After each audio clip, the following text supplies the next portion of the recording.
The answer is A. The glutes are the largest muscle in the body because of their crucial role in human bipedalism, enabling us to maintain an upright posture and providing power for movements like walking, running, and jumping. Its large size is a result of human evolution, which developed the Gluteus Maximus muscle to be the strongest hip extensor and to constantly work to keep the torso stable and upright over the hips.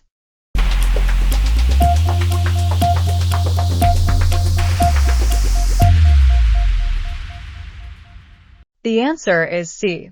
According to the CDC, according to the current physical activity guidelines for Americans, adults need 150 minutes of moderate-intensity physical activity a week. This can also be 75 minutes of vigorous intensity or an equivalent combination of moderate and vigorous intensity physical activity. In addition, adults need at least 2 days of muscle strengthening activity each week.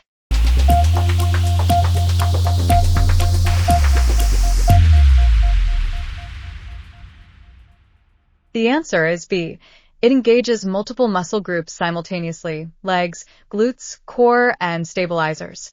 Increases heart rate quickly and sustains it throughout the session. Low impact on joints, but high calorie output compared to walking or yoga. According to NASA research, rebounding can be up to 68% more efficient than jogging for cardiovascular fitness. Many people burn 200 to 300 calories in 30 minutes, sometimes more depending on intensity.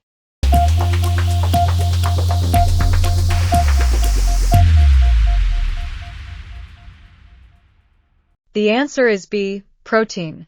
Protein is correct because DNA protein is the primary nutrient your body uses to build and repair muscle tissue. After a workout, your muscles develop tiny microtears. Protein provides the amino acids needed to repair and strengthen them. It also supports recovery, helps maintain lean muscle mass, and can aid fat loss by increasing satiety. While carbs provide energy and fats support hormone function, only protein directly rebuilds and repairs muscle fibers.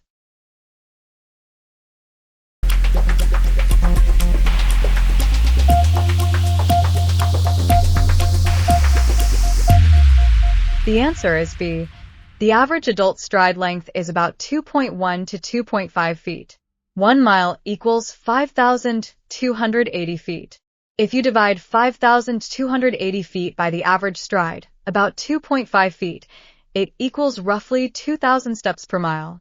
That's why most pedometers and fitness trackers use 2,000 steps is almost equal to 1 mile as a standard benchmark. Backhand index pointing right, this number can vary slightly by height and walking speed, but 2,000 steps is the widely accepted average. How many did you get right? Be sure to comment below.